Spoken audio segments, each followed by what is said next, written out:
Hello and welcome to Auto Arcadia. I am one of your hosts, Thomas, and with me, as always, is. Colin Wood, the other host. How are you, Tom? Yeah, I'm good, recovering from illness, but feeling a lot better. Slightly coffee, a little bit huskier of a voice, but it's getting there. What about yourself? Smashing, mate. Having a fucking stellar week. Yeah, it's good. Dobbed in a pensioner. Made some progress. Fucking class, mate. Are you going to talk about your Mega Grass incident? Oh yeah. So we're following a pensioner back from the shops, man, and holy fuck, the standard of driving was unbelievable. Like we were following her, like this is genuinely somebody that's had like 30 pints. And then jumped in their car to drive home. It wasn't. It was just a 91-year-old person. But we ended up reporting them, and then the police are like, "Oh, they're just 91, but we'll report them to DVLA." I was like, "This is growing arms and legs. Didn't really want this." Totally, I understand though, like, It is legit scary. Like, when you see someone weave, can he stay in the lane? It's when they go out of lane and then overcompensate and then they're almost in the verge and you're backing off and you're backing off and you're like, I really don't want to have to deal with this. Yeah.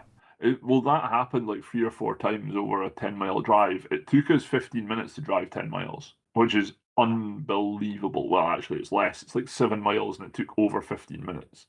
I mean, it takes me 6 minutes on a really, really healthy day, but we'll not go into that. You don't want to supergrass yourself. No, I'm not grassing myself and fuck, that'd be stupid. But yeah, no, so yeah, dubbed in a pensioner, don't feel great about it. Thought it was a piss head. I mean, you're not to know. All you see is someone who is like legit dangerous. Precisely, man. Like, it is what it is. It absolutely Um, is what it is. Yeah. aye. Oh well, that's about all I've got. Well, I've actually got a couple of little bits of news, but I know you've got some actual car stuff, so I'll let you run now. I mean, I've got car stuff and I've got beefs because I've done a lot of driving the last week or two, and every time I get behind the wheel, I just seem to acquire beef with other road users. I mean, mainly it involves. Oh, I find motorways just so frustrating. Like the amount of people that just sit there absolutely oblivious to the world around them boils my blood. And like I want to be very clear, right?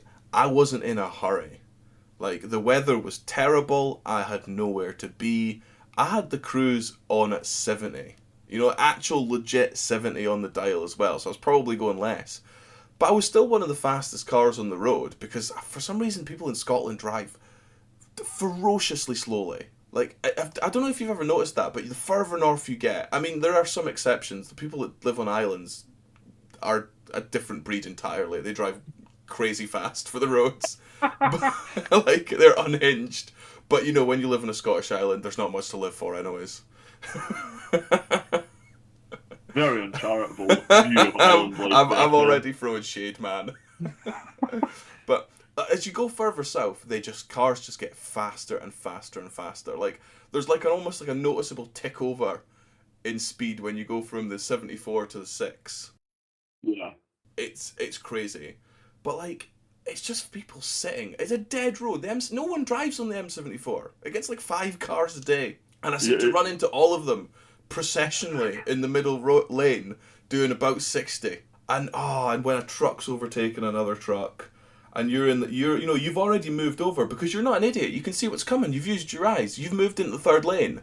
But whoever the fool that's been tailgating this truck slowly overtaken the truck in the left lane and the middle lane suddenly decides, oh, I've got a third lane to use.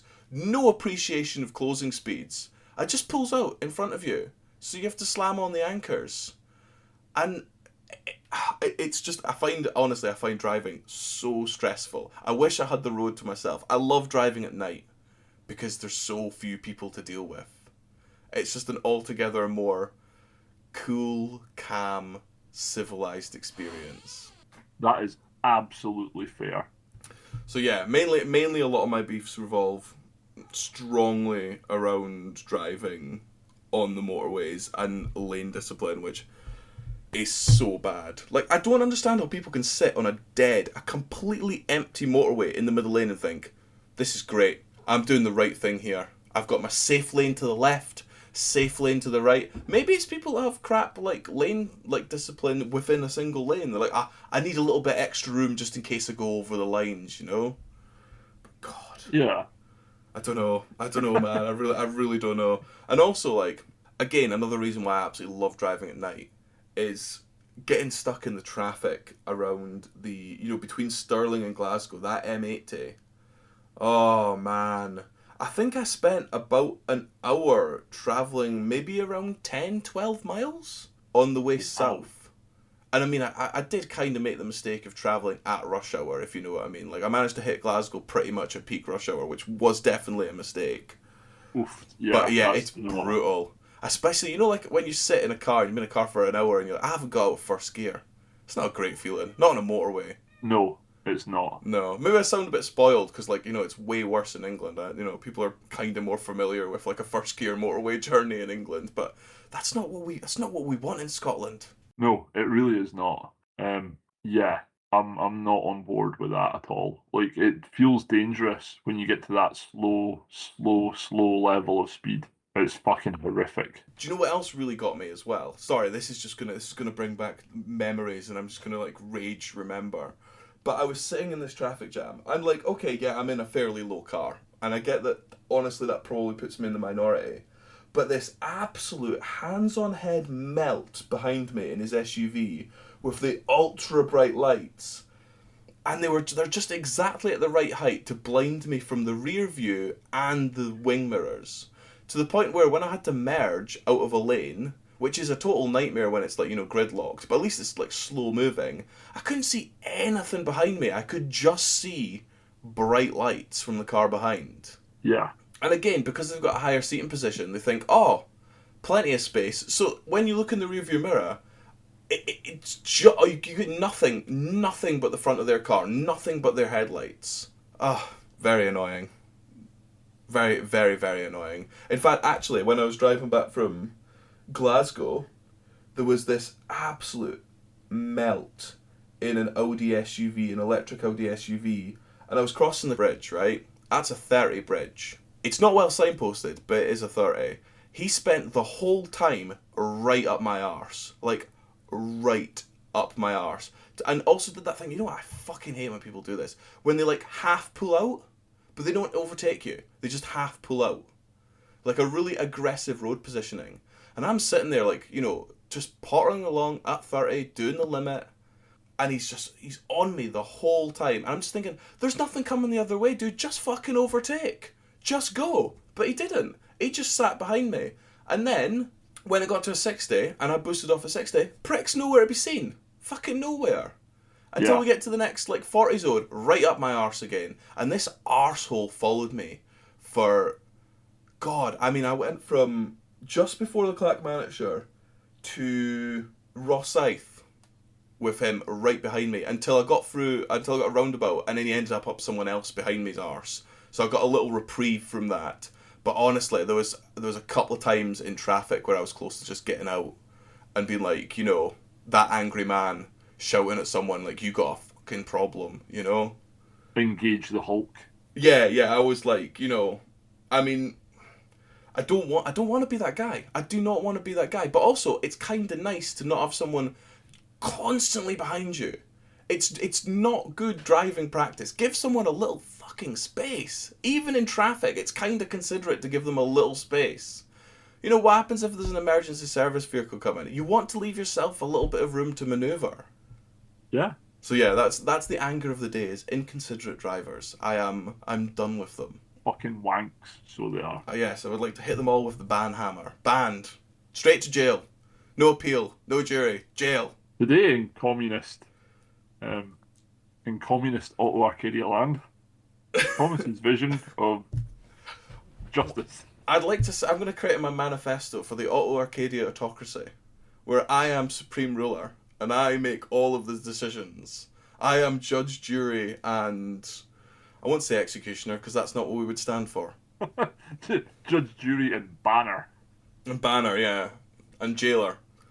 Honestly, I genuinely feel kind of annoyed reliving it a little bit.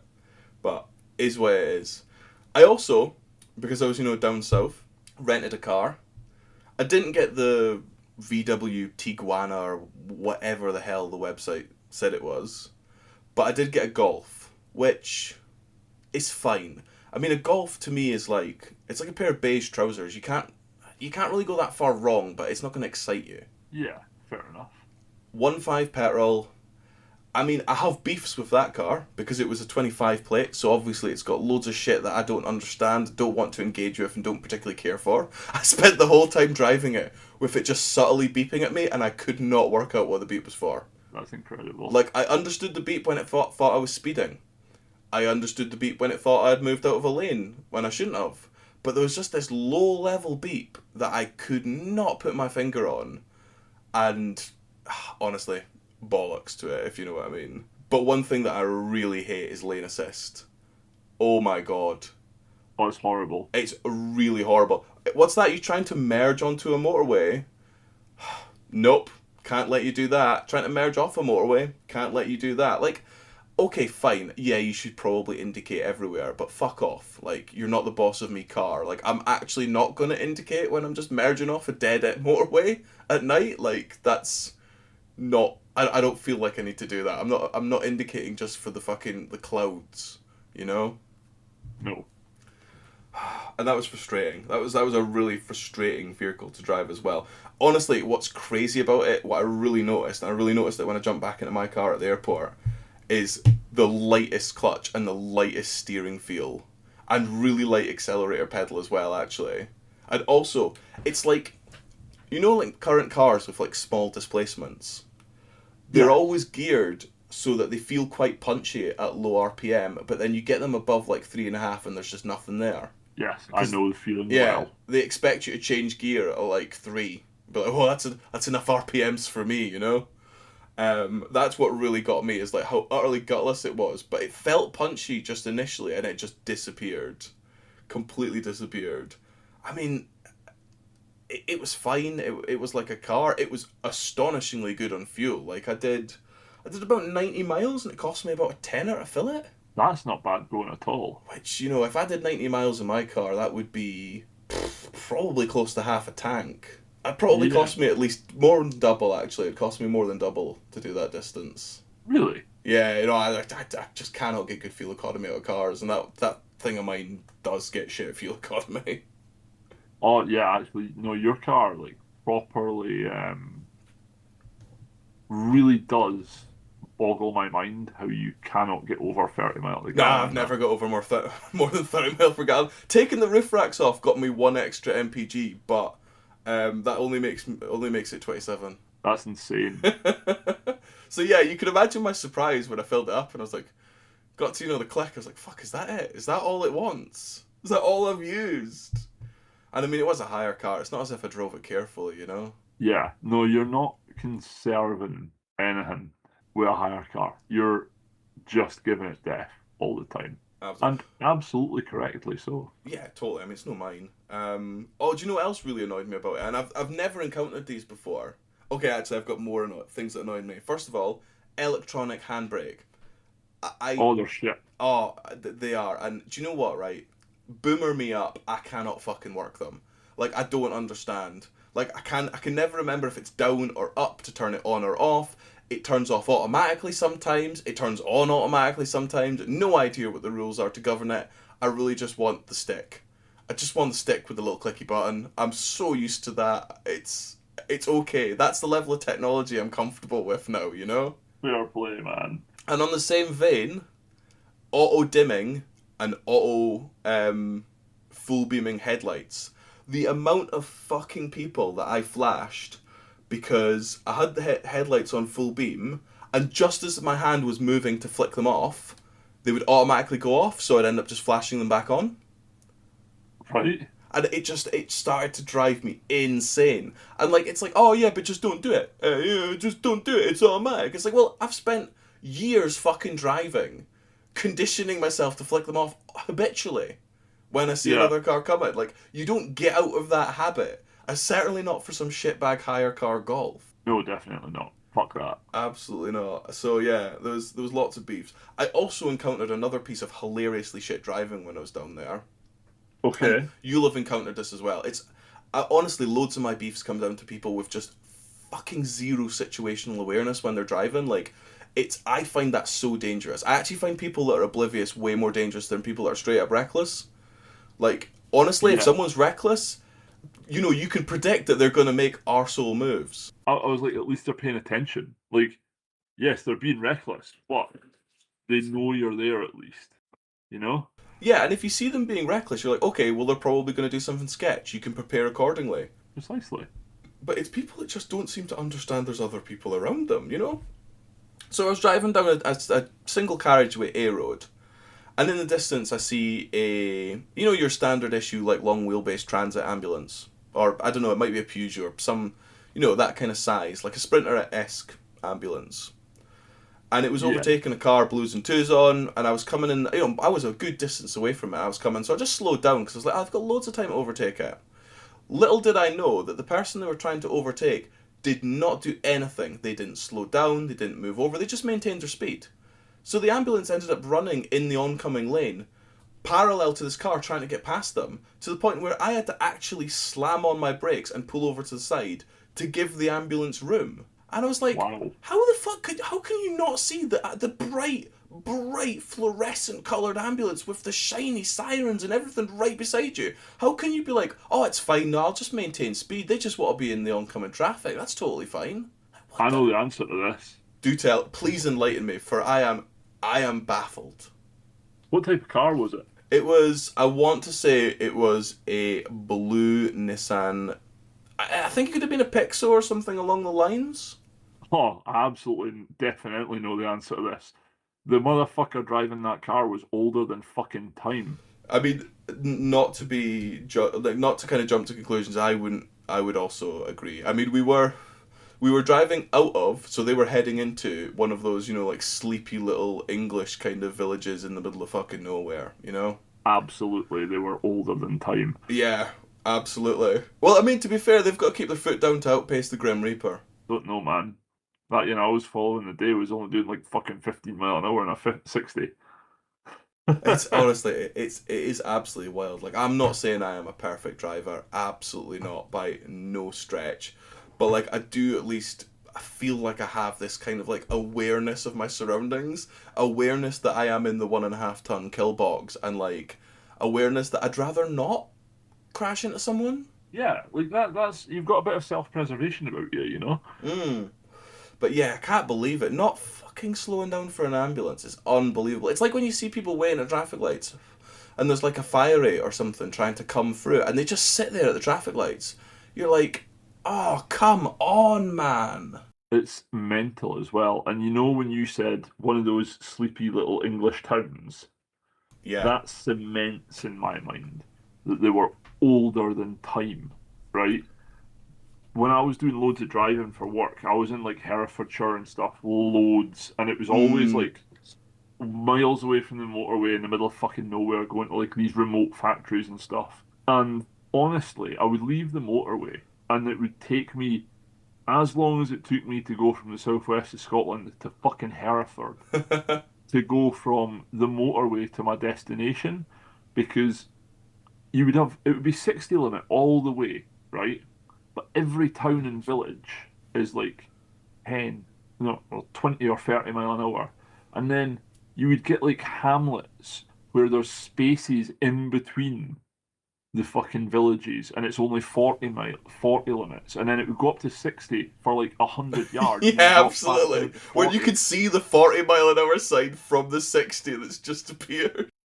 And it's like, what the fuck does this? And like, I remember we were at the pub in this little village where we were working because we were staying overnight, and we're talking to them, and they're like, "Oh, I know the roads around here are really safe." I'm like, "How are the roads around here really safe?" They're like, "Oh, because they're really, really slow. Like, all the locals complain about people going fast." I'm like, "Right, why is there so many fucking orange backed signs though? The high visibility ones." They're like, "Oh, well, what do you mean?" I said, "Well, it can't be that fucking safe because they put the orange backed high vis signs on fucking accident black spots." Mm. He's like, "Oh no, they don't." I was like, "No, they do." I says, "That's absolute gospel. That came from a speed awareness course that I did like 2 weeks prior."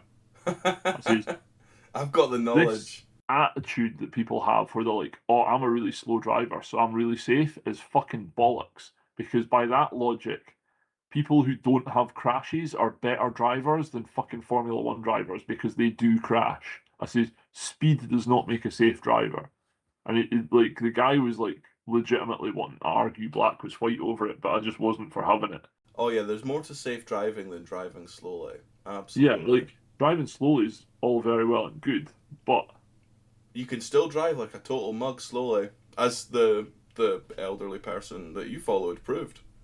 yeah, like doing 15 mile an hour and nearly caused an accident 5 or 6 times in 7 miles. Like, holy fuck. Not exactly the safest. No. And the thing was as well, if they did cause an accident, like say it was a big fucking milk lorry that smashed into their car because they were on the wrong side of the road. Do you know where that car that was driving really fucking safely is about to go? It's going to go into the front of my car with my family in it. Like, it's not safe. No. I'd rather you all do 70 in a fucking 50, but actually pay attention to what you're doing. Yeah, paying attention's the big one. Paying the fucking attention. Something that we really struggle with as a general society is paying attention to what we're doing. Yeah, I mean, we struggle with a lot of things as a society. We struggle with just having a basic fucking moral fabric or anything like that as well. Absolutely. And I think that brings me on to a completely unrelated topic, but this really got me. This made me laugh so much. I sent you a picture, but I will describe it. I So saw it. we were in the New Forest in oh god, I don't know. It's south of Southampton, kind of south west. Yeah, I can't remember what the county is. I'm sure someone knows, but I don't care. And we had a really nice little pub lunch in like a very very sleepy part of the New Forest. And I went outside for a little kind of like I can't remember if it's a cigarette or a vape, something I don't know, like. And I was just like looking about, perfectly still, beautiful area, just having a wee wander about, and I saw, one of those like little kind of like wooden, it's almost like a little wooden bus stop, but it was like a local map and notice board for like the little village and stuff like that. So I kind of yeah, wandered over, had a little look at the map, was reading some of the little kind of things pinned up, just idle curiosity in that. And I saw this big picture of Sherlock Holmes, and under it said Operation Sherlock. And I knew that Conan Doyle was quite a big fan of the New Forest, like he enjoyed it, and I was wondering, oh, I wonder if there's like a local like Sherlock club, like in honor of him being like kind of associated with the area and stuff like that. No, yeah. absolutely not. Under Operation Sherlock, it said 1 year on, and we're still watching you. All suspicious people and vehicles will be recorded, reported on community media, and copied to the police. Ah, And I was like, Jesus fucking Christ. I mean, how welcoming is that? And do you know what? yeah, After that, I saw loads more of the classic Curtain Twitchers label of, what does he call it? Community watch groups or something like that. And, yeah, I really don't like these. I think these are really horrible. They're like, they're very, I mean, in a way, I think they're quite classist, to be honest, and insular. And there's nothing that makes me feel more uncomfortable in a place than the idea that people are watching me just because I'm not from round there. yeah, Like that's it's kind of messed up. Like being from quite a small area, I don't really need that. yeah. It's just shitty. Like, Yeah, there's no fucking real need at all. absolutely. Um, But yeah, no, that totally got me. I was like, that from the interest of like, oh, I wonder if they've got like a fun little book club to nah, they're all just current Twitchers. Brilliant, awesome, so nice to be here. yeah. You get a lot of that. Like, do you know, like Dumfries and Galloway is a strange place because you get a lot of that, and Absolutely. you also get so much of it that's just like folk are like just wanting to be involved and like asking what's going on, and then you get like the people that are like, oh, community watch, the little hobbits, the little gremlins. Yeah, no, there's Um, definitely a distinct difference between like community watch and an actual community. yeah, and like the community watch types always think they are a community. You know as well, it's so easy to fall foul of this as a car guy. Like as soon as anyone sees a car that's got a bit of spice about it, they're like, Report it, report it. yeah, it's like, oh, they're here to make trouble. They're going to Ah, vandalize I their know, park. I Like, know. People just fucking they cannot get enough of policing the world. And I've got one or maybe possibly two final little things that came up. But do you know how I was down for a wedding? Yeah, man. We almost missed the ceremony. Fuck off. And Really? do you want to know why we almost missed the ceremony? Oh, lay it on me, man. Donkeys. Oh, fuck off. Or What is mules, I'm this? not sure which one. But the New Forest, basically, the animus are allowed to roam free and wild. Brilliant. Great idea in theory. Less great when you're in a hurry and you turn a corner to join a queue of cars waiting for a bunch of fucking donkeys to cross the road. And, like, the donkeys don't care. They ain't got nowhere to be. So, like, there's two of them just grooming each other in the bank smack in the centre of the road. And it's like, well, what do you do? You know? Like, how do you move 15 or so donkeys? So, when I worked at a job out in the country, um, there was a cow just in the middle of the road, right? And it wasn't the farmer that came out to get it. It was the farmer's daughter. Okay. And we're like in no fucking hurry to get to work whatsoever. So this singular cow absolutely impeded our progress down the road to get to work. Can't Um, possibly get around this cow. and honestly, one of the most fantastic things I've ever witnessed. So this wee lassie rocks up on a quad bike and she's like, you know, you can just drive around it. I was like, yeah, I'm being intentionally fucking late for work here, lass. Like, just you do what you need to do. Don't move the cow too quickly. She's like, okay. Like totally puzzled. And she gets off the quad bike and like tries moving this cow, and the cow's just having none of it, just standing there. She goes back to the quad bike and gets this bit of alkafine pipe, Right? and the cow's head goes down, and it's like rubbing the ground with its foot. It's like we're sitting in the car. Like, is this wee lassie about to get absolutely fucking gored by a cow in front of us? And no, what actually happened was she fucking beat this cow to the fucking pulp Really? What? to get it moving, like absolutely lashing it with this bit of pipe. And then the God. cow fucking shot past our car and like legged it down to the farm. And she walked past the fucking window and just went, "That got it moving, didn't it?" I was like, "Fair play, lass." And Yeah, fair enough. Farmers, right? They just get it done. yeah, so like in response to your, what do you do about the donkeys? Bit of Alcafine pipe. I mean, I didn't really have any at hand, That's a fair comment. but maybe I'll I keep mean, one in the car for future. well, you know, you should like ever since that day, I keep a length of Alcafine pipe in the back of the car just in case I run into an errant dairy cow. That's absolutely amazing, man. I Yeah. mean, honestly, some of the stuff you see in the country is Oh, brilliant. it's fucking priceless. Lawless You know, wasteland. there's, um, you know, viewers, we did actually have an idea for Yeah, an episode this was tonight, but originally a car podcast. it was, but we're basically just having a random chat episode. We'll get back to our scheduled programming next week. Um, I've seen some really cool automotive things out in the country though. So one day, this was years ago as well, I made up on a Caterham, like a Lotus 7 replica, Oh, aye. and it had like, do you know if I was to say an absolute toff? Like Oh, yeah. you can Full flat picture cap. what, yeah, flat cap, mustache twirled up at the edges, proper eccentric looking motherfucker in a waistcoat. And like he fucking went past me. Like he made up on me, sorry, I didn't make up on him. He came up behind me and he overtook me. And I was like, oh, that's a class wee Caterham in like a black, dark green sort of colour. Hmm. And as he went past me, from one side of the car to the other is a chain hanging down across the back of the car, right? And then in the middle, he has a sign that has grass cutting in progress on. And the sign was like floating in midair. He was going that fast. I was like, that is just one of the funniest things I've ever seen. That's fucking incredible. Oh, that's Um, brilliant. the other one was a Lotus. What's the Exige? Because it was a hardtop, and it was like a second gen Elise looking fucking thing. You know the orange Exige, like the Aye, quintessential one. absolutely, yeah. One of those, right? So we're all out on the bikes, and we're all pulled in at the gravel lay-by on the Dalveen Pass. And it's after the plateau when it comes into the Freesing Galloway, and it's like coming down the hill. And we heard this absolute scream coming down the road, man. We're like, fucking, that's not a bike. That sounds like that's a car. That's a big displacement engine coming. Like I say, 1.8 liters isn't big displacement, but it wasn't like 1,000 cc or a 750 motorbike screaming Yeah, about. totally. Yeah. Like, what the fuck is that?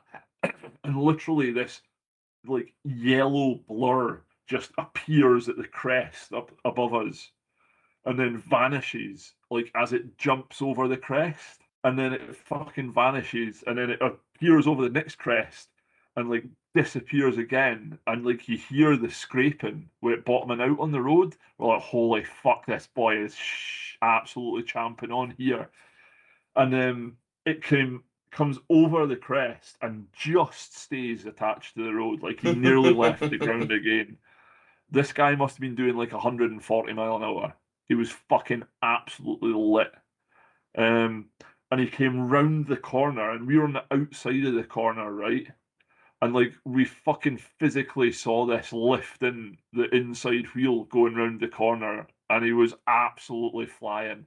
And it was this guy. I can remember looking through the fucking windscreen now. He had an orange t-shirt on, right? And arms like at full extension, like proper race car seating position, Mm-hmm.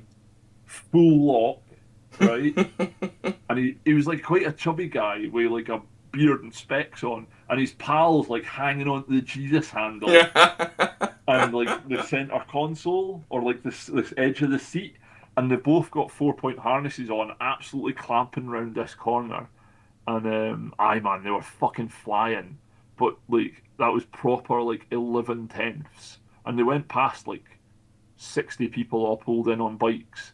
And then there was like 2 or 3 sports bikes absolutely champing down after him, chasing it. It looked spectacular. It was fun. Um, oh, it was incredible. Like proper, you know the Dalveen in summer, man. You really need to go on it. The Like Dalveen, is that the one down from, where is that? Abingdon. Yeah, aye, the one down that goes to Thornhill, Abingdon Thornhill. Yeah, man, I that's it. really like So that like road. do you know in the summer it's fantastic because like none of the tourists take it. Like the tourists just don't go on it, and all the locals don't go on it unless they can fucking go like Billio and it's nighttime. Like all the locals do their driving at night because they know through the day on the weekends especially it's just wall to wall motorbikes and wall to wall idiots in sports cars. Like it's Honestly, yeah, the few times I've been on that road, like people do get a shift on. It's oh nice. yeah. Like, I mean, you know when you come out of fucking what's it called? Elven Foot on that road, and it's Where, like sorry? Elven Foot. So just after you turn onto that road at Abingdon, right, and you go through a little village, and it's Elven Foot, and there's like a bit where the road's on a big U bend, and it goes in, and then it comes out, and there's a right-handed right angle corner, and as soon as you come round that right angle corner, on my bike you have it in first at like 30, and then as soon as you straighten out after that right angle corner, you twist the go throttle or the fucking throttle open, right, and you bang it into second and you keep it lit and you do not fucking let off and you're on the back wheel pretty much almost immediately. And when you leave the 30 limit, you're doing around 90 to 100 leptons and you just keep it lit and you just go absolutely flying along the plateau across the top, like 140 plus leptons, just absolutely nailing it. And then you come down at Dumfries and Galloway and you start falling down off the edge of the cliff, and you've got all these camp corners where you go round them really quick, and you feel like you're going to fall off the face of the planet just because of the way the road is. And it's fucking incredible, mate. I Like actually think on that road, the best bit of it is the flat before you get to the actual downhill section. I'm inclined to agree because I Because you're so absolutely right, those love it. corners are beautifully cambered. Like, genuinely, I noticed last time I was there, I noticed there's a lot more speed limits than I remember there being, Yeah, but you just especially ignore them. around the villages and stuff like that. There was a lot more, like, there's a lot more kind of like traffic kind of slowing Calming. and stuff. Yeah. But it's like, so whoever made that road is like they were asking for it to be driven fast. Like, there's loads of great corners. There's fantastic camber. The visibility is generally pretty good because it's so Oh yeah, flat. Yeah, like no, I agree. That is a fantastic bit of road, like an it absolute is fantastic bit of road. fantastic, and it's part of it's part of the probably the core best driving roads in Scotland, I would say. I might be inciting a little bit of like, what the fuck did he just say here? But Southwest Scotland genuinely has the best driving roads on the planet, or some of them. You know, like the Stelvio Pass and stuff is obviously above it. Some would argue the A1 Coast Road in Ireland is actually almost verging on being better, myself included. But You like that one? I love the A1 Coast Road. It's absolutely fantastic, man. But for bang for your buck and the most available roads you can do in a circuit, Southwest Scotland's fantastic. Mm, Like you go up the 76, you've got the free passes. So you've got the Crawford Pass or the Craig's Craw. You've got the Dalveen Pass and you've got the Mennick Pass, and you can do all three of them in a loop. yeah. Um, if you go up the 76 and keep going past the passes, you get to New Cumnock. Aye. At the roundabout in New Cumnock, take a left instead of going right. So if you go right, it'll take you to Cumnock. If you go left, eventually it'll take you out to a little place which was actually the murder capital of Scotland for a while, No called way. Dalmellington. All right. And then from Dalmellington, you come down the New Galloway Pass, and it I've takes not you been on down that one. past. You've not been on that one. No, I've not been on that one. Oh, mate, we'll need to take a road trip next time you're down. Um, you go down there, and it takes you down through all these glens, and well, you're actually on a massive plateau, and you're in the middle of like a wind turbine park, Mm-hmm. going through it, and it's just so cinematic. Like all these massive wind turbines stretching up into the fucking heavens from beside you, and like you go through gullies, and then the gullies just vanish, and you're in this plateau, and you can see for fucking miles. Oh, wait a We minute, wait a minute, wait a minute, wait a minute. Does that one take you through the St. John's town of Dalry? It does eventually, I've been on this road. I've been north on this road. You're right, it is a banger, actually. and you're coming down past all the hydro stations. Do you know what? I did it at night. I didn't see it. I had a bit of a moment on that road as well, actually. Oh, that's easily done. Yeah, Yeah. it's a bit wild in places. Yeah, it was just a Um, bit of a. It was an unexpected off camber on the corner, and it was one of those moments. You caught it, and I looked to my left, and I was like, "That's quite steep down there." yeah, man, it's wild. And the thing is, as well, usually at the end of the steep bits, you've got a big man-made reservoir, so there's also deep as fuck water at the end of your really long drop. Awesome, nice. Always good to Um, guarantee certain death on that. oh yeah. And then like, see if you keep coming down as well. So you're basically almost at the bottom of Loch Ken at this point, Aye. but there's a bit where you turn right and you go over a bridge, and that takes you out along a road called Clattering Shaws, and Where it does is that another. take you off?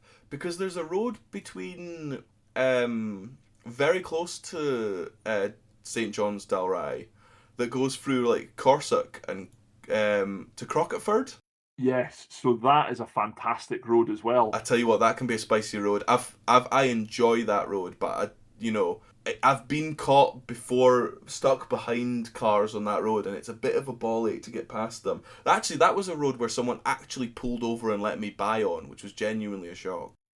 Yeah, like out that way on these roads that we're talking about as well, that's quite a common occurrence. Like on the Dalveen, the Mennick, the Craig's Craw, Clattering Shaws, the Galloway Pass, all these bits, people will let you past because it's generally acknowledged that if you're in something a bit spicier on a motorbike, you're looking to enjoy yourself. Oh, and there's Um, there's so much that it's the camber. It's these lovely, heavily cambered corners that like you just chuck the car into, and you let the centrifugal force just provide you with way more grip than you have any right to have. yeah, man, it's So much fun. absolutely Oh, it's beautiful. so much fun.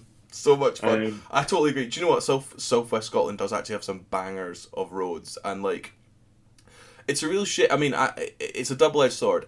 It's terrible. Like all the A roads are jammed up with like caravans and stuff, but then when you get off them, it gets a lot better. oh yeah, like and I have to give some honourable mentions as well. Like, this is all going out to the west, okay? Mm-hmm. Now, there's so many amazing roads. Like, they're just fantastic. Like, if you're going along the A75, pretty much every other turning on your right-hand side heading to Stranraer, if you take that road, you're going to end up on an absolute fucking banger at some point in the next 15 minutes. Like, Yeah. The legitimately. Galloway Forest Park kind of area. Yeah, Yeah. it's stellar. Like, and if you do it in the summer, genuinely the chances are you're going to be doing it in absolutely fantastic weather with some of the most picturesque views you will ever get. Absolutely. And honestly, it's the right kind of driving as well. It's like you don't necessarily need to be doing like proper lose your license levels of speed to have fun because the roads are so twisty and narrow that they keep you engaged. Oh yeah, like I mean, we're talking. Do you know the perfect car for this would be a GT86, Honestly, yeah, I totally agree. Like where that GT86 is exactly the kind of car for it. Yeah. you absolutely wring its fucking neck in the first 3 gears, and you're only ever doing 84 mile an hour. Yeah. Job done. I totally agree. These are the roads that these kind of cars are made for. Absolutely made for. They're like well balanced. They're fun, responsive, and you just rag them. Precisely, dude. Absolutely. GT86 Territoria car. MX5 again. Like, fucking perfect machine for this. And honourable mentions when you're going up the M74 to Abingdon, Mm-hmm. turn off at Abingdon, the A702, the Queen's Highway up to Edinburgh. Another stellar road. It is all right. It is okay. That is a bit heavier traffic. That's a good road for making reasonable progress if you hit it at the right time or if you hit it where you can overtake in the open sections, you know? Yeah, there's like one or two really long straights which are like the overtaking point. Precisely. And to build on that, we've kind of covered like that's the sort of centre of Scotland. Like you're going up the middle for that bit, right? Going out the west, we've named fucking 30 roads just there that are absolutely stellar. But see if you go out east, so head to Moffat, which if anyone is listening who rides motorbikes, Moffat is the nexus of motorcycling in southwest Scotland, in the Oh, south of Scotland. really? Full stop. Oh yeah, you go into Moffat in the summer. Usually, you cannot park a car because there's 2,000 plus motorbikes on any given day parked everywhere. Like motorbikes probably do more for the town of Moffat's economy than anything else. I mean, And the reason they are popular. Like this, actually, you know what? South of Scotland does see a hell of a lot of motorbikes. Oh yeah, man. Like, and for good reason. Like the roads that we've just described are all incredible for it. Mm-hmm. Do you know? But Actually, Moffat, oh, sorry, man. sorry, go on. No, fire on. I was just gonna say I'm not that familiar with like basically east of Moffat. When you start to kind of get like, kind of around the, Berwick kind of area. I'm not so familiar with any of the roads out there. Right. Well, I'm gonna rattle some off for you now, man. So there's another road to Edinburgh, which is the Beef Tub. Oh yeah, I've definitely have driven the beef tub before. Beautiful road. That's if you go out the north of Moffat. If you go out the east of Moffat, you end up going up through the Greymere's Tail. Aye, so is And that the one that then, goes like through Burkhill and that? yes, so you go out St Mary's Lock, and then that eventually turns into the Greymere's Tail Road, and then eventually it turns into the Selkirk Road. Mm-hmm. Now, from there, you've got quite a lot of options. My favourite one is Kielder Forest. I know I have been Kielder Forest. I will say yes, that's actually a very, very nice area. Dead quiet around there. Incredible. You've also got heading over to Berwick, and one of the really nice things that I like to do if I'm out that way when I head over to Berwick is head out to Holy Island and get a breakfast. Oh aye. Um, and the breakfasts are fantastic, but if you time it wrong, you're stuck there for 6 hours because it is tidally cut off. You Yes. have to drive across the, Linden's the Farm, is tidal it not? plain. Yes, that's the one. Where all the Vikings came and did lovely things to monks. The things that the Vikings did were not that lovely. I don't think I've ever been to Linden's Farm. I should really go. It's really nice, man. It is nice, and there's this amazing little cafe that does. one of the nicest fucking all-day breakfasts I've ever had. Like, absolutely next level, lovely shit. Highly, highly recommended. We should definitely take a little road trip out there. I'd be game for that, dude. Preferably once I've got rid of the 6 Series because I don't want to do it at 18 mile to the gallon or less. um, Yeah, I mean that's fair. That's absolutely fair. yeah, but I mean, some of the local roads, absolutely fucking anytime, just fire down. I'll tell me actually, and I'll get the motorbike MOT. They'll take the motorbike out and you can chase me. Jesus, I'll never fucking catch you.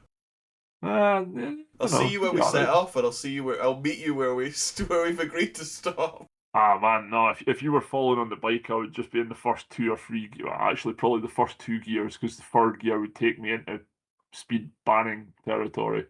Just letting it fucking absolutely rip and go into overrun and pop and bang all the time. That's all you do. It's just for the noise. The noise and the thrill of it. Honestly, Oh yeah, it yeah, actually does sound really, really good. That's a that would be a good summer activity. definitely. We'll put it in the calendar. Yeah, that sounds good. Do you know what, man? Do you know what would probably be quite cool to do a driving road atlas? Yeah, or like yeah, like a little compendium of like really, really good roads, just local, like in Scotland, like achievable roads. You don't have to go to like Italy or Switzerland or wherever. Yeah, but you see, there's a problem with this idea as well, though, and that is the North Coast 500. Mm-hmm. Which I've still never done. Well, I've done half of it through work, and it was the single most painful experience of my life, thanks to COVID and fucking TikTok. Um, like it got really popular, and now it's just polluted with arseholes all the time. Like, Yeah, it's. I think if you get it at the wrong season, it's slow going. oh yeah, like there's nothing worse than being stuck behind a camper van on the A50. Yeah, Like, I agree. Frustrating. yeah, um, it's just fucking horrible. But what a road. Yeah, it's cool. But the thing is, like, there's so many good roads out there. Like, you could literally go out and drive for months on end, just in Scotland alone, and not see half of them. Oh no, I completely agree. Like, do you know what? Honestly, it sounds kind of weird, but I genuinely on a like on a good day, I actually quite like the M74. Like as motorways go, it's not bad. Like it rolls through the hills. There's like elevation changes. It's fast. It's quiet. It's the single most picturesque motorway in the UK. Yeah, I know. I could absolutely. But the only problem with it is it's it is policed. That's really the only problem with it. It is rather jealously policed as well. Certainly the Dumfries and Galloway part of it is very heavily policed. There is a certain aspect of zealot policing ongoing in Dumfries and Galloway at times. Mm. Um, Is there a UK statute of limitations on speeding? yeah, like, I don't think anyone could actually say, like, I could say I've done 170 mile an hour on the road now, and I have done, but nobody can actually come and do anything with that because, like, well, it was on a speedo, so for a fact, the speed rating that I saw was wrong, and it's got different size wheels on it, so that's got to throw the speedo out again. So it instantly makes whatever you're talking about hearsay. But in fact, I'll Google it. I'll see if there's a statute of limitations on speeding. So for a speeding ticket in the UK, there's a 6 month statute of limitations for police to lay the charge with the court, but the driver must receive a notice of intended prosecution first within 14 days of the offence. So, Oh, golden, absolutely golden. I mean, this was when I was like properly young. This was like honestly in the 125 Fiesta, yeah, which the fact that it could even hit triple digits was fucking impressive. that's incredible. Really, that thing like it didn't have much more to go. It had nothing more to give, to be honest, because that was like that was me. That was me at that speed for a long time. That was VMAX. Yeah, no, I've got many a story like that, but I don't know if some of my stories like that are moving away from speeding into other charges, so I'm not going to tell them. Yeah, fair enough. Absolutely um, fair. Absolutely fair. yeah.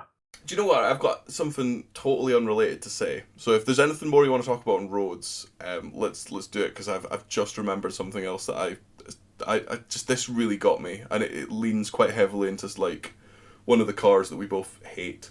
Class. Well, the only thing I'm going to say, I'm going to preface everything we've just said about roads with, in our opinion, the perfect car and thus speed range for these sort of roads is a GT86, where you're comfortably below triple figure speeds because there's nothing big and nothing clever about doing them on the road. I mean, like honestly, I'm not like going fast isn't necessarily that exciting. Like going fast in a straight line, you could do that on a fucking plane.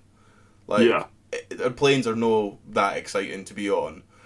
What is exciting is an engaging driving road and a car that's engaging to drive on that road. Like I want to be changing gear, like I want to be controlling the throttle and the steering and like actually having to work at it. yeah, man.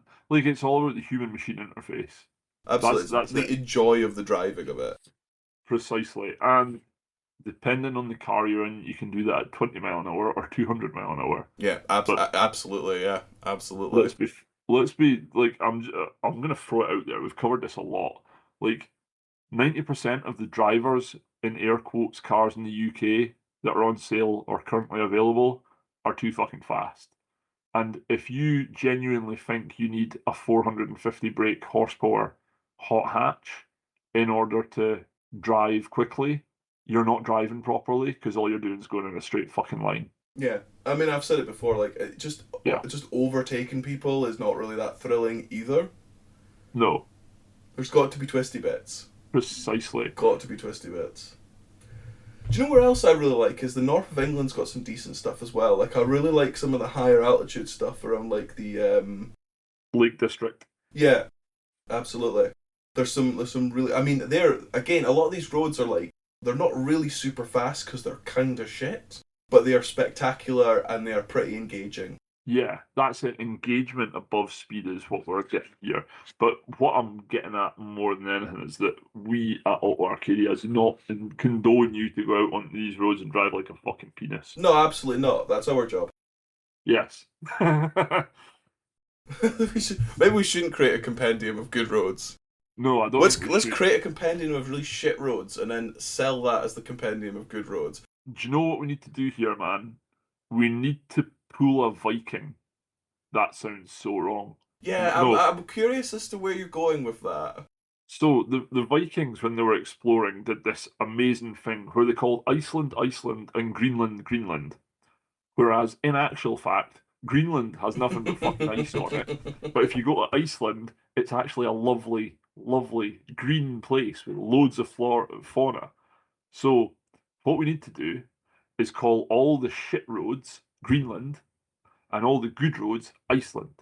And then because people will be like, oh, well, Greenland sounds better than Iceland, we'll go there. And they'll be like, this is shit. So why the fuck would we go to somewhere called Iceland? I totally get you. Yeah. 100%. Yeah. Genius. And Genius.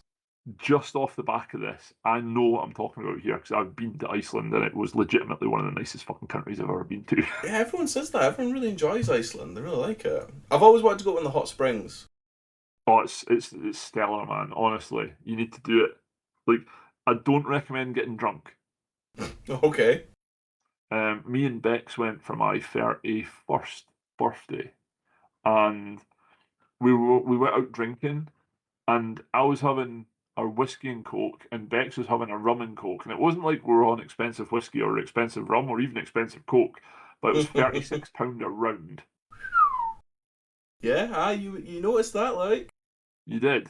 My bank balance noticed it fucking dreadfully the next day. Um, did I ever tell you the story about my jacket that I bought? Oh yeah, no, I think you did. I think so. You could refresh my memory though. So, listeners, this is a cautionary tale about day drinking and trying to work out exchange rates in your head. So the Icelandic, we'll call them dibdobs, the currency. You get 1,000 dibdobs to £6. Okay, so like a £6 sandwich costs 1,000 dibdobs. But Colin had been day drinking this day, so Colin saw this amazing jacket. To be honest, it's like goose down with seal fur in the hood and like quilted structure inside. It's like a proper Arctic expedition jacket. It's so incredibly warm. It's unbelievable. But Colin was in the shop after day drinking with Bex, and Colin saw this jacket that had 100,000 dibdobs on the label. And somewhere in my alcohol-addled mind, a neuron fired off, going, "That's only 100 quid. That's a Stotton deal for that jacket." So I was like, right, fuck it, I'm buying this. So I tried it on and that. I was like, oh, it fits fucking marvelously. Walks over to the counter, I'm like, what this? And they're like, okay, no problem. Puts it through, and I contactless my card, and it didn't work. Surprise, fucking prize, right? But in my mind, I was like, oh, it must just be like 102 quid with the exchange rate. So I bangs my card in and just fucking smashes the PIN number in, and that's it. Puts my nice new jacket on, loving life, away back to day drinking with Bex. And the next morning, I wake up and look at my bank balance, and there's all these 36 quid charges for fucking alcohol. I'm like, bloody hell, this was expensive. And then I'm like, what the fuck is this? Bex is like, have you just realised how expensive that jacket was? I was like, why the fuck is there a 600 quid charge to my bank account? Yeah. She goes, well, it was 100,000 dibdobs. 1,000 dibdobs is 6 quid. Do the fucking maths. I was like, oh man. So I took it back, and I'm like, I need to return this jacket. And the guy was just like, no, there's nothing wrong with the jacket. It's yours. Fuck off. Like, he knew exactly what had happened. Damn. So now you've got a really nice but really expensive jacket. Yeah, man. I wore it in the middle of summer and everything. I was fucking dying. I was like, motherfucker cost me 600 quid. I am going to get my money's worth out of this. It's honestly, it's such a nice jacket though. I absolutely love it. But yeah, it was much more expensive than I thought it was going to be. Nice thing about Iceland though, because I bought it as a tourist, I got to claim all the tax back. So I got like maybe 18% of the price back, which is better than fucking nothing. Definitely better than nothing. 100%. And Yeah, honestly, you've got a nice jacket out of it. It'll last. precisely. Well, I mean, it's now almost 5 year old, and legitimately, you would not know I've ever worn it. Like, and I wore it every day for years through sheer tight-fisted. I want to get my money out of this, Your and bloody mindedness. it's beautiful jacket. But yeah, absolutely, go to Iceland. Don't go hiking in the national park though, because you need a shotgun because polar bears hunt humans. That's all I've got to say on the matter. Fair. Absolutely fair. But So yeah, yeah, visit Iceland, but just be wary of the exchange rate. and the polar bears. What the fuck are we talking about? At the risk of bringing this back to about cars, Yeah. you know, when I was away for that wedding, we were staying at this like just travel lodge on side of A Road, if you know what I mean, like just exists. Yeah. But we arrived early because the flight was at like 6 in the morning, so we got in super early, and pulled up to the travel lodge with like the Texaco garage beside it, and in a dead empty car park, I counted 5 Qashqais. Wow. Like nothing else there. One of them was bonnet open, window down, and looked like it had been for a while because it didn't change the whole time I was there from that situation, and the interior Right. looked very wet. But all of us were all black and grey, various vintages, but everything was a Qashqai, and it's like they're so ubiquitous. I don't understand why people keep buying them. They're the definition of an appliance car. Total appliance car, yeah. But yeah, it was so weird to pull into like an almost dead car park. I'd just be like, oh, grey Qashqai, grey Qashqai, black Qashqai, black Qashqai, black Qashqai. It's like, what the fuck? Absolutely, it's so weird. Like, not even a little bit of variety, not even another appliance car there. It was just all Qashqais. That's insane. Like the thing is as well, like they're everywhere. Like it doesn't matter where you go either. Like you go to Tesco's, they're everywhere. You go to fucking hotel in the middle of nowhere, they're everywhere. Just driving about, there's fucking cash guys everywhere, and they're so shit. Like Yeah, they are about as exciting as porridge, like. yeah, There's nothing nice about them. Do you know perhaps even a worse offender than the Qashqai though? What's that? The Duke. I've said the Duke is rarer, but it is much more ugly. The thing is though, it's just the same. Like the Are they the Duke same is, platform? yeah, they're identical. Like same engine, same gearboxes, probably the same chassis. It's just the Duke was driven by people who want to pretend they have a personality. Yeah, but I mean, if your personality is like, I'm the kind of person that would buy a Duke. Well, when you put it like that, it is very, very hard to argue against. Yeah, just Yeah, I'm not convinced by the Duke at all. no, it's not cool, you know. And then the worst thing, the biggest, most egregious thing of all was the fucking Duke Nismo. Oh yeah, I mean, it doesn't do anything for me at all. No, not a nice car. Um, Not not interesting either. no, It, it, really it's it's not. a it's a Like, car for people that think it's interesting, but it's not. yes, do you know it's a fake interesting car. That's what it is. You know, and Nismo, I'm afraid to say it, in my mind, kind of does this a lot. Oh, you think so? Yeah, there's quite a lot of Nismo cars, like the Nismo 350Z. It's a massive amount of like additional costs for nothing as far as I can see. You Just for a know, little bit of there Nismo tat. it's a fancy badge, and that's literally it. Like outside of that, I don't see what the appeal is. You know, just Yeah, don't get absolutely it. fair. Do you know what? I genuinely couldn't name you a contemporary Nismo car apart from the Duke and what the Nissan Sentra. I know the Americans get a Nismo Sentra, I think. Yeah, that the 350Z, it's 370Z as well.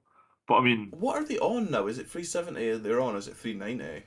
370, man. Um, yeah, like it's just a bit depressing, you know? Yeah, I Like, agree. try harder, car makers. This is where we talk about Toyota. Well, you know, this generally in the past kind of several episodes would generally be where we start blowing smoke up Toyota's It ass, would like be absolutely, yeah. But to be fair, they point haven't actually away. produced a lot of the cars we're excited for yet, so there's still time for them to not do that. Well, yeah, that's very true. There is still plenty of potential for them to be like, well, actually, you know how we said we were going to do that really nice, cool thing? Yeah, fuck that shit. Here's a jelly mold car instead. Yeah, brilliant. Woo, thanks. Yeah, it's like, oh, yay. Um, but yeah, man, like, that's it. I just can't like say any more. Like, Nismo's a bit of a fake badge, I think. Oh, interesting. Yeah, like, do you think that's a recent thing, or do you think they've always kind of been a little bit hollow? I think the ones that we've always got over here have been a bit hollow. But then I can say the same about most of the Japanese marks because like we get the Impreza STI over here, for example, right, which is a stellar car. I'm not saying it's shit by any stretch of the imagination, but would I rather have an STI Impreza or would I rather have an S204 Mm, Impreza? You know? absolutely, Or yeah. would I rather have a Nissan 350Z or would I rather have a Nissan R34 GTT, which the two were very comparable in price at one point, so it's not that stupid a fucking of a comparison. Or like, you know, I could keep going with examples. Like, would I rather have a Toyota Corolla GR Sport with a hybrid engine and a fucking CVT gearbox, or would I rather have the GR Corolla that Japan got with the same running gear as the GR Yaris? You know? Yeah. No, I Um, I totally understand. I mean, I don't really have the same level of familiarity with like the kind of, the kind of like tuning house kind of stuff. But like again, I don't know. Nismo, I doesn't really do very much for me either. But I'm not really sure I get that excited about Nissan overall. yeah, Nissan's a bit of a wet fart at times. Like even when you look at like some of the JDM stuff as well, it's like, would you rather have a Nissan Cedric or would you rather have a Toyota Chaser? And bear in mind, everybody loves a white Toyota Chaser. Mm-hmm. Absolutely. Yeah, the Cedric guy, not that. interested in that either. Again, to be honest. Actually, do you know what? At the risk of derailing us slightly, do you know? Speaking of things that we're not really that interested in, have you heard that the government is floating the idea of charging EV drivers per mile a tax? I have, yes. This filled me with glee and joy. Yeah. Do you know what? One of the big things I've got against this, right? Mm-hmm. And not against them being charged, is admittedly now it's maybe not such a problem, but really the only people that adopted EVs early on were company directors who could use them as a massive tax write off and got a massive bung and grant off the government towards purchasing them. So people that were already incredibly fucking wealthy got help to buy an asset that gave them a tax write off and then managed to run it on fucking fresh air because it was cheap as chips at the start. Yeah, absolutely. I mean, for me, like, I'm of two minds because it won't affect me. I'm not gonna get an EV at any time soon, you know. And like, honestly, I do understand why the government would be looking at something like that to essentially recoup some of the lost VAT from fuel duty. Yeah. But I did see an interesting like argument, which is it will disproportionately affect people that live rurally, which is true. Oh yeah. But you could argue Like, that fuel duty already kind of does that. well, yeah, but you know, there's the other side of this coin is we don't have to live in dystopian fucking nightmare that is a modern British city. Well, you know, I currently do live in that dystopian nightmare, albeit a very, you know, calling it a city could be quite considered quite generous. Yeah. I mean, I'm more talking like when you get to like the big cities like Bristol and Birmingham and like London, like that's a shithole right there. But aye, like, you know, we I'm happy to pay a penalty on using more fuel to live in the area that I live. Yeah, fair enough. Like, you do have to make compromises somewhere, you know? Yeah. Can't have it all, otherwise everyone would want to live where you do. I'm gonna drag this back to Japan, Oh, aye. but then I'm gonna absolute kick fuck out of us in the direction away from cars. So do you know Japan has had they've got a new prime minister and it's Japan's first female prime minister, Oh, right? I didn't hear about this. Sanae Takehachi, and I absolutely love this because I was like, what a cool sounding fucking person to be prime minister. She grew up listening to Black Sabbath and Deep Purple and played drums in an all-female cover band of them as well. And I was like, that's fucking incredible. So yeah, that's another little Japanese bit of Japanese news for you there. We are covering some fucking ground tonight, man. Yeah, this has been barely about cars. Yeah, precisely. I feel like Um, this is the undercurrent of the episode is like pay a fucking attention. it is. That's going to be the title episode. Like Just please fucking just pay pay attention attention. to what's going on around you. Please. Oh, it is like pulling fucking teeth being on the road at times, man. Do you It reckon it's a really bit of is. main character syndrome where everyone's just so absorbed in their own self? They're like, nothing bad can possibly happen to me. Yes, absolutely, 100% yes. It is.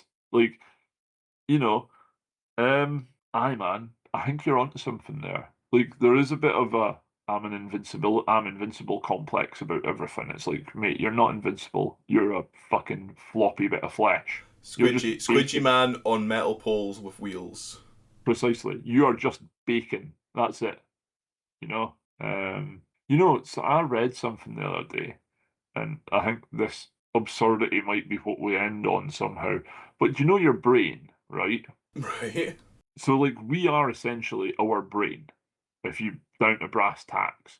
So we are basically just piloting a bone mech everywhere. And I read this on it was like some status on Facebook, and I was like, it lives rent free in my head ever since I read it. I was like, we literally are just a brain walking around in a bone mech inside a meat suit. Like that's all it is. Yeah, I mean, definitely one way of looking at it.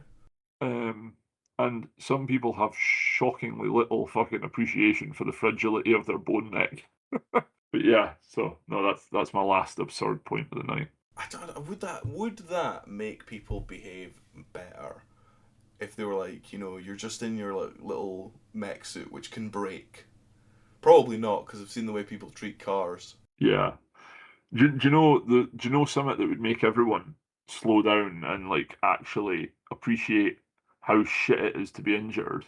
Is just being on the hospital ward at the same time as a motorcyclist who's crashed without leathers on. Oh, I don't even want to think about that. That's brutal. Like what? The slid So across the ground. yeah, so Oh no, thanks. after the paramedics pick you up, after you've turned yourself into a meat crayon, Mm-hmm. what happens is when you go to hospital, say the back of your leg's been like sandpapered by the road. Yo, nah, no, I'm not okay with this. They basically grab you by the ankle and lift your leg up. And you know those really hard bristled brushes that that like your dad would have had one when you were younger or your grandparents possibly that for shining shoes with. Aye, absolutely, yeah. They get one of those and a bucket of Dettol and they fucking scrub the flesh clean. That's how they get the gravel out of your fucking bodily tissue. Like that's what happens when you don't wear leathers on a motorbike. The fucking screaming will make anyone have some self preservation instinct. Like it will instill it in fucking anyone, man. I guarantee that. I It's horrible. Yeah, I am a little bit sick from even the thought of that. Like I Sorry, can dude. no man, like you're totally right. Like again, also something that like I think is really important when you're driving is like you could be aware that like you might be okay, but who you hit might not.